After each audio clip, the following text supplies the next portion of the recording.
মল্লিকা শৰ্মা। মই এটা কবিতা পাঠ কৰিবলৈ লৈছোঁ। কবিতাৰ শিৰোনাম মূলা গাভৰু, ৰচনা মীৰা শৰ্মা। মূলা গাভৰু, তুমি অসম আইৰ এক সুযোগ্য জীয়ৰী।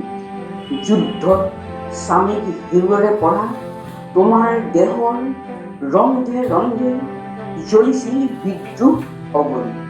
তুমি আহোম ফৈদৰ অদম্য সাহসী নাৰী হিচাপে দি গলা তোমাৰ সাহসৰ পৰিচয়। তোমাৰ অদম্য সাহস দেখি মোগল সেনাৰ বিৰুদ্ধে আহোম সৈন্যও দুগুণ উৎসাহিত হৈ যুঁজ দিবলৈ গৈছিল আগবাঢ়ি।